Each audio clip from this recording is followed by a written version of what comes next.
wabarakatuh. Al-Fatihah.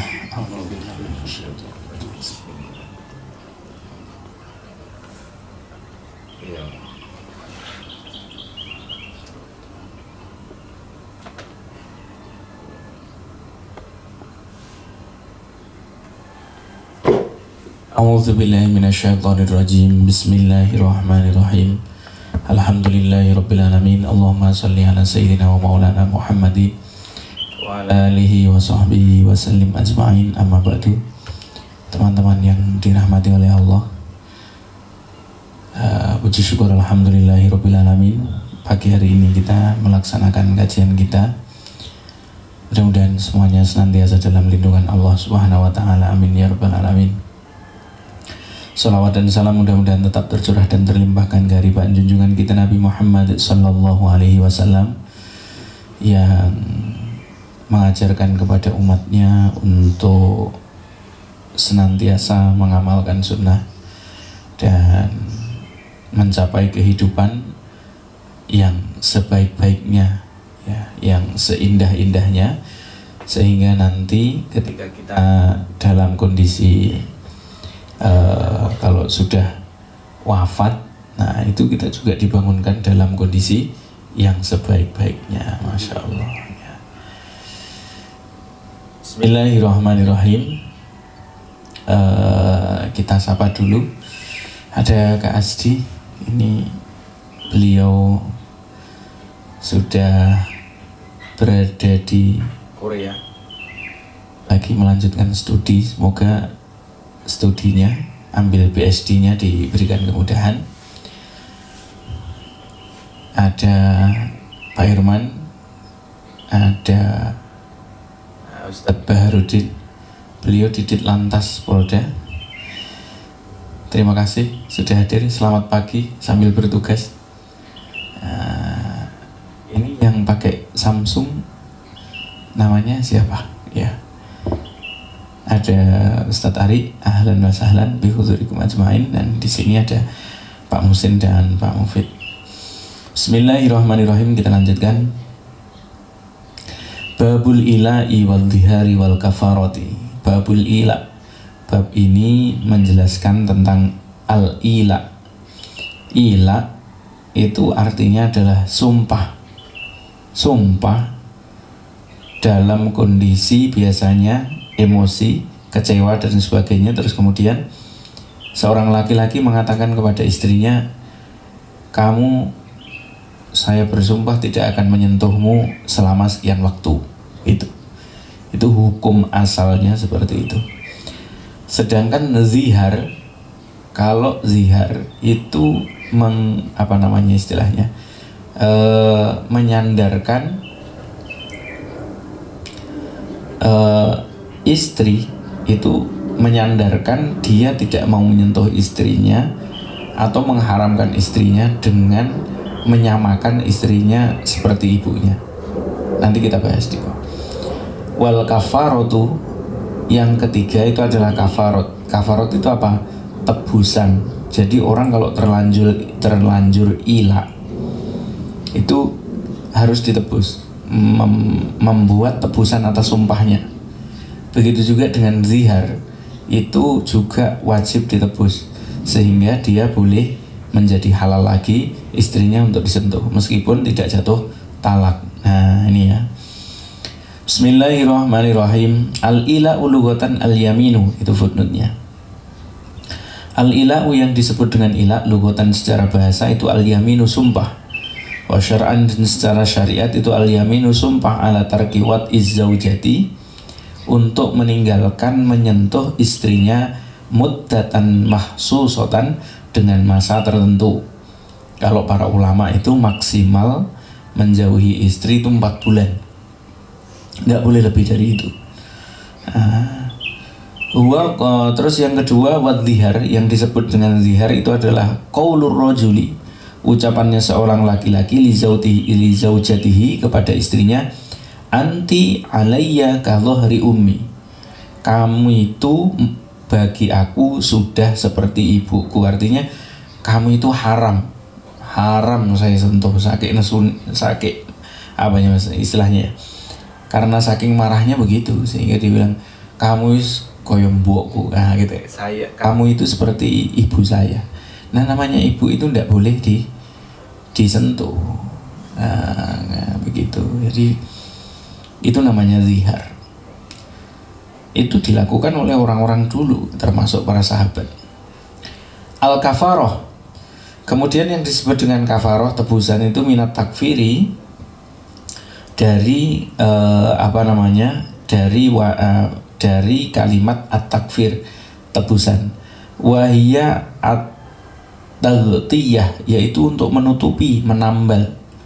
Wasumiyat, dan dinamakan kafarotan sebagai kafaroh li'annaha, karena kafarot itu takfiruz dzunub, itu menjadi tebusan dari kesalahan atau dosa.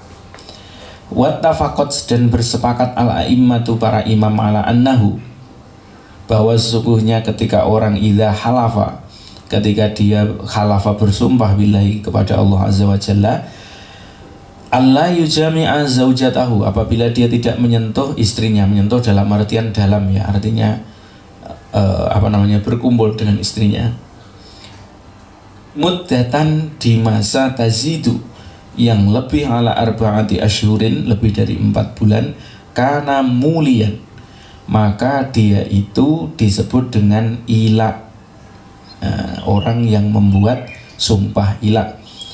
Wa in halafa, dan apabila dia bersumpah ala aqalla min dzalika, lebih sedikit daripada 4 bulan, lam yakun mulian, dia tidak disebut sebagai orang yang melakukan sumpah ila.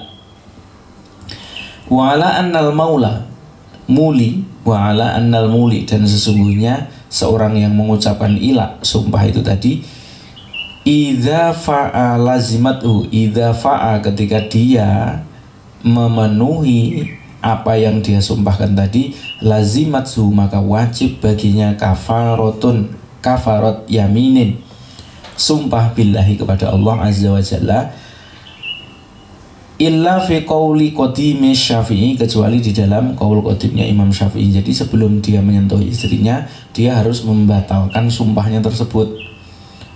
Wattafaqo, dan bersepakat ala immatu, para imam, ala annal muslima, bahwa sesungguhnya ketika seorang muslim itu mata kapan kola dia mengucapkan li zaujatihi, kepada istrinya, anti aliyya kadhri ummi, engkau itu bagiku seperti ibuku, itu kan, seperti punggungnya ibuku, kana mudhahiron, maka dia itu menjadi orang yang bersumpah zihar. Minha la yahillu, maka saat itu juga tidak halal lahu baginya wat'uha, mengumpuli istrinya. Nah, hati-hati ya. Jadi marah ya marah, emosi ya emosi, tapi jangan sembarangan. Hatta yuqaddima, sehingga dia melakukan al-kafarota, melakukan kafaroh. Nah, yang disebut kafaroh tebusannya itu apa? Nomor 1, itsku rokobatin, memerdekakan budak perempuan. Sekarang tidak ada. In wajadaha, in apabila wajadaha dia menemukannya. Fa in lam yajidha, fa in maka apabila lam yajidha dia tidak menemukannya, fasiyamu syahraini mutatabi'aini, puasa 2 bulan penuh. Itu juga berat, repot itu. Fa'ilam yastati, maka apabila tidak mampu, fa'it'amu sittina miskinan. Nah ini yang lebih mudah, memberikan makan 60 fakir miskin. Sudah, berikan nasi kuning dah, 10.000, 60 orang, dah langsung bagi pagi-pagi, dah jadi halal lagi istrinya.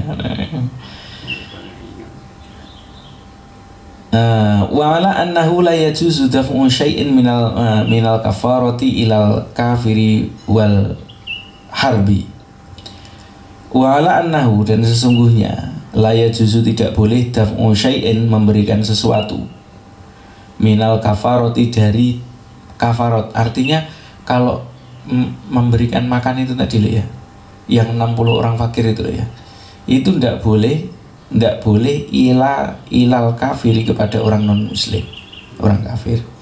Wal harbi, apalagi kafir yang memusuhi umat Islam, itu tidak boleh.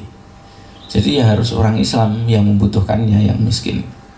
Wattafaku, dan bersepakat ulama ala sihati dhiharil abdi, atas sahnya sumpah dhiharnya seorang budak, ala wa ala annal mar'ata idza qalat li zawjiha anta idza qalat li zawjiha anta alayya ka dhuhri ummi. Terus wala annal mar'ata, dan bagi hukum bagi seorang perempuan idza qalat, ketika dia mengucapkan li zaujiha, kepada suaminya, anta alayya ka dhuhri ummi, atau sebaliknya, kamu seperti ayahku atau seperti ibuku gitu. Fala kafaratan alaiha, maka bagi seorang, siapa lagi namanya, si perempuan itu kalau mengucapkan dhihar tidak sah, yang dhihar itu laki-laki. Illa fi riwayatin, kecuali hanya ada di dalam satu riwayat, ikhtarohal haroqiyu, yang dipendapati oleh al-Haroqi, Imam al-Haroqi. Nah, kalau Imam al-Haroqi, dhihar itu boleh perempuan, padahal kalau semua ulama itu laki-laki. Ila dhihar itu semuanya laki-laki. Kita baca. Bismillahirrahmanirrahim. An Aisyah, diriwayatkan dari Sayyidah Aisyah radhiyallahu anha, qalat, berkata Sayyidah Aisyah, ala, pernah bersumpah ila Rasulullah sallallahu alaihi wasallam min nisaihi, atas salah satu istrinya Nabi. Nah, Rasulullah itu pernah. Jadi saking emosional, artinya panik. Jadi saat itu kisahnya adalah tentang Mariatul Qibtiyah yang dari Mesir itu kan dia itu termasuk Sariyah. Sariyah itu adalah budak perempuan yang dimenangkan saat peperangan. Kemudian Maria itu menjadi jatah budaknya Rasulullah. Sedangkan dalam Islam, budak itu berhak untuk dikumpuli, artinya digauli, dihubungi suami istri itu halal dalam Islam. Nah, Rasulullah menyimpan Maria itu di rumahnya Hafsah untuk membantu kesehariannya Hafsah. Nah, dengan kondisi tertentu, wallahu a'lam kondisinya seperti apa, Rasulullah itu kepingin mengumpuli Maria. Kemudian Maria itu di rumahnya Hafsah dikumpuli oleh Rasulullah. Setelah dikumpuli oleh Rasulullah, Hafsah itu masuk rumah melihat, oh, ada bekas-bekas bahwa Rasulullah menggauli budaknya gitu loh. Marah dia, kemudian menggugat Rasulullah. Nah, Hafsah ini juga ngomong sama Aisyah, sehingga Rasulullah itu ditekan oleh dua istrinya. Bagaimana maksudmu begini? Nah, sejak saat itu loh, terus kemudian Rasulullah bersumpah kepada si Maria. Maria dipanggil oleh Rasulullah, wahai Maria, mulai sekarang engkau haram untuk aku sentuh gitu loh. Surat At-Tahrim itu. Jadi, ya ayyuhan nabiyyu lima tuharrimu ma ahallallah gitu kan. Tabtaghi mardhata azwajik. Nah, itu kan ada ayatnya dalam Al-Qur'an. Jadi kemudian ditegur oleh Gusti Allah bahwa Nabi, kenapa engkau itu mengharamkan apa yang dihalalkan oleh Allah? Beliau itu kan sudah jelas-jelas halal. Meskipun dia budak kan dia juga bisa halal. Nah, setelah itu kan terus kemudian dimerdekakan oleh Rasulullah, kemudian dinikahi oleh Rasulullah, dan Maria itu yang bisa hamil setelah Khadijah. Itu luar biasa memang hukumnya Allah. Istrinya Rasulullah itu yang jumlahnya 9, semuanya itu tidak bisa hamil kecuali Khadijah dan Maria. Dari Sayyidah Khadijah Rasulullah punya 6 anak, dari Maria punya 1 anak. Nah, itu jadi ya ini ya. Jadi Rasulullah di satu waktu pernah bersumpah ila atas istrinya, yaitu Mariatul Qibtiyah, dengan tekanan dari Hafsah dan Aisyah. Kemudian waharrama, dan Nabi mengharamkan untuk berhubungan dengan istrinya itu tadi, dengan Maria. Faja'ala, maka kemudian turunlah ayat surat At-Tahrim itu. Kemudian Nabi menjadikan hukum ilah itu al halala faja'ala al halal haraman. Kemudian menjadikan nabi yang halal yang haram itu menjadi halal gitu loh ya. Waja'ala, dan kemudian menjadikan nabi lil yamini atas sumpahnya kafaratan, tebusan, sehingga pada waktu itu kemudian Rasulullah itu menebus siapa? Dalam riwayat itu menebus kafaratnya bagaimana? Ya Maria itu dimerdekakan, aitku rokobatin mu'minatin. Nah, setelah dimerdekakan kemudian dinikah secara sah. Kan kalau budak tidak perlu dinikah, langsung dihubungi kan boleh. Makanya sekarang itu kan ya Allah alam kan ada beberapa informasi itu kalau ada TKW ke Arab Saudi itu dianggap sebagai budak karena dia sudah membeli ke Indonesia, membeli ke PJTKI, sehingga ada beberapa kasus yang kasusnya seperti itu. Jadi saya menemukan beberapa kasus, mungkin kalau saya yang real itu satu kasus di tetangga kami dulu itu, di kampung kami begitu. Jadi dia pulangnya itu sudah bawa anak, anaknya itu mirip dengan orang Arab. Nah, terus kemudian ayahnya yang dari Arab sana itu mengirimi sampai sekarang, setiap bulan itu dikirimi, itu masih ada. Nah itu kakaknya itu kan seusia dengan saya dan juga masih ada kerabat, masih ada keluarga. Itu katanya begitu. Jadi bos itu menganggap, menurut dia, ini kan oknum ya, tidak semuanya. Jadi menganggap ketika orang mengambil TKW dari Indonesia karena sudah membayar di PJTKI dan di Snaker, berarti dia menjadi budak. Padahal hukum perbudakan itu sudah dihapuskan lama. Sekarang kan tidak ada perbudakan. Sama seperti di Indonesia kan, kalau di Indonesia itu kan penjajahan di atas dunia kan sudah dihapuskan kan begitu, karena tidak sesuai dengan peri kemanusiaan dan peri keadilan. Yang paling parah itu kan sebenarnya kalau perbudakan kan bukan hanya orang Islam, Amerika dan Afrika itu luar biasa ya. Perbudakan itu di mana-mana ada. Kalau kita dulu kan perbudakan itu yang paling parah kan dalam sejarah di Indonesia, dalam sejarah penjajahan itu ada namanya Kerja Rodi. Kerja Rodi itu bikin jalur itu dari Anyer dan Panarukan, jalur Pantura itu kan dari Anyer Jakarta sampai Panarukan yang Banyuwangi. Tuh, ngoten niku. Jadi kalau kita ke sana sekarang lewat cengenges bawa mobil gua ya, padahal itu dibangun dengan darah. Ya, ada sejarahnya. Terus kemudian ada namanya Romusa. Romusa itu di zaman Jepang. Kalau kita melihat sejarah, orang Indonesia yang laki-laki wajib militer menjadi pasukannya Jepang. Nah, Jepang itu kan orangnya sedikit. Kemudian orang-orang perempuan wajib bertani, menanam kapas dan sebagainya, yang itu semuanya digunakan untuk modal perangnya Jepang. Nah, itu lebih parah. Zaman Romusa itu katanya lebih berat dibanding dengan zaman Kerja Rodi. Nah, kita ini sejarah Indonesia itu kayak begitulah. Sekarang itu sebentar-sebentar kita selfie cengenges yang membangun negara ini itu berdarah-darah saudara. Nah, kalau kita yang mengisi kemerdekaan itu tidak sungguh-sungguh ya, pengabdiannya tidak sungguh-sungguh ya, itu ya berarti kita ini mendurhakai kakek-kakek kita yang memperjuangkan negara ini untuk membebaskan perbudak. Karena kalau perbudakan itu kasusnya kayak begitu nih. Bayangkan itu. Jadi kalau dilihat di juz 18 itu kan di surat Al-Mu'minun itu kan dikatakan bahwa orang yang menjaga kemaluannya kan, gitu. Illa ala azwajihim aw ma malakat aimanuhum, kecuali bagi istri-istrinya dan budak-budak yang dia miliki, itu kan boleh digauli. Quran itu sudah bilang ya, karena memang budayanya dulu seperti itu. Jadi kalau di sana di Indonesia ada namanya gundik atau apa, yaitu sebenarnya bahasa-bahasa lain dari zaman dulu.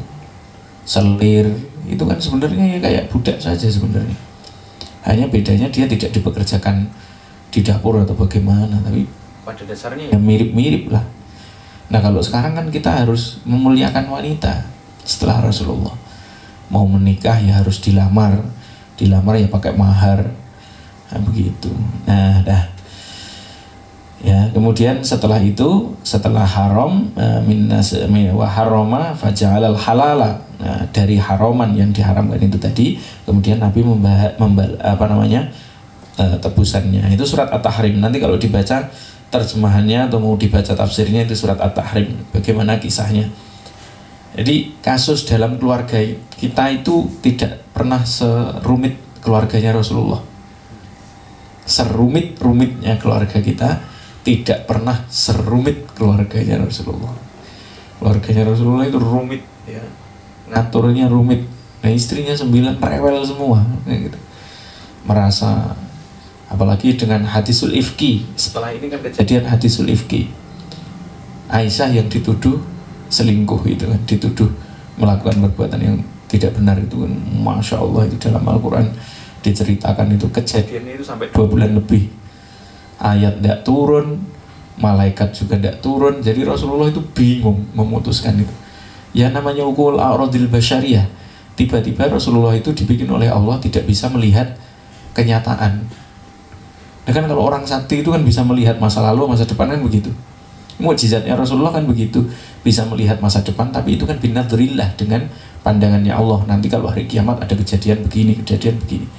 Nah tiba-tiba Sayyidah Aisyah itu dituduh dia dibawa oleh salah satu sahabat datang ke Madinah, ditandu, dibawa oleh sahabat dengan untanya. Nah sahabat itu masih muda. Nah kejadiannya Aisyah dengan si sahabat ini tadi apa yang terjadi itu Rasulullah tidak tahu, karena malaikat Jibril biasanya hadir, tidak hadir. Dilarang memang oleh Allah hadir. Yang kedua, tidak turun wahyu lebih dari 2 bulan. Bayangkan itu, CCTV-nya mati. Ada kejadian sesuatu, terus kemudian CCTV-nya mati. Ya, kejadian itu hadisul ifki. Makanya Rasulullah diam saja, tidak bisa memutusi apa-apa kan. Sampai Aisyah itu saking bingungnya didiamkan oleh Rasulullah, pulang ke tempat bapaknya. Nah, pulang ke tempat bapaknya, orang semedinah itu tidak ada yang percaya sama Aisyah, itu tidak ada. Ya bapaknya Abu Bakar itu hanya diam. Artinya tidak bisa bela juga tidak bisa menyalahkan, karena tidak tahu kondisi kan. Begitu juga dengan Rasulullah, tidak bisa bela juga tidak bisa menyalahkan karena tidak tahu kondisi. Ayat belum turun. Baru 2 bulan berikutnya turunlah ayat yang menjelaskan bahwa kejadiannya sebenarnya seperti ini. Bayangkan ya, orang itu kalau dibilang orang sesakti-saktinya orang, sengalim-alimnya orang, tapi kalau tidak dikasih ilmu oleh Allah tidak tahu ya. Jadi tidak ada kesombongan di dunia ini. Subhanaka la ilma lana illa ma 'allamtana innaka antal alimul hakim, kan begitu. Sehebat apapun orang itu kalau dibikin lupa, selesai itu udah. Penyakit yang paling bahaya itu kan lupa. Kunci itu barang sepele, lupa naruh, erosi. Satu rumah bisa diacak-acak gitu. Kunci kecil itu, kunci motor itu ya, itu perkara sepele. Jadi hanya Allah yang naruh kan kita. Harusnya kan ingat kan gitu. Ternyata tidak ingat. Nah itu ya, kafaratan itu yang disebut dengan kafarah. Ada keterangannya al-hadisu, hadis ini dalil ala jawazi halafir rajuli, bahwa diperbolehkannya seorang laki-laki bersumpah min zaujatihi, dari atas istrinya, walaysa fihi. Jadi sebenarnya boleh-boleh saja ilah itu, walaysa fihi, dan tidak ada di dalamnya itu tasrihun, penjelasan bahwa sumpahnya itu bil ilahi, sumpah ilah al mustalahi alaihi, yang diistilahkannya fi urfi syar'i, dalam kebiasaan syariat, wa huwal halafu ala wad'iz zauji, itu adalah sumpah untuk tidak menyentuh istrinya. Ya namanya orang toh. Nah, makanya ya satu keberkahan ya, kita ini merantau, ini yang hadir di sini kan merantau, istrinya di bawah. Nah itu kan. Jadi kalau apa namanya, istilahnya begitu. Jadi kalau bisa di bawah. Nah, nanti jadi tidak ada prasangka itu. Baik, ikhwah wa akhwati rahimakumullah, waktunya habis Ustaz tadi ya. Itu tadi kajian kita di pagi hari ini. Tidak apa-apa, satu hadis dulu. Keterangannya adalah tentang ila, zihar, dan kafaroh. Ya, jadi ila bersumpah tidak menyentuh, zihar sumpah mengharamkan seperti ibu.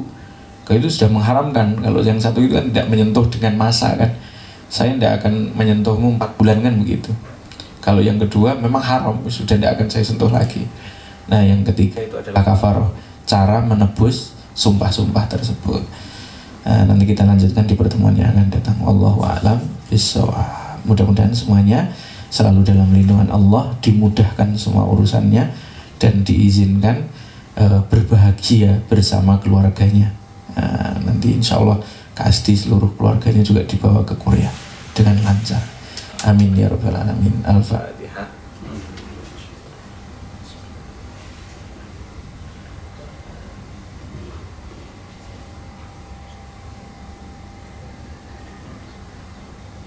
Subhanakallahumma wa bihamdika asyhadu an la ilaha illa anta astaghfiruka wa atubu ilaik. Wa a'udzu minkum. Assalamualaikum warahmatullahi wabarakatuh.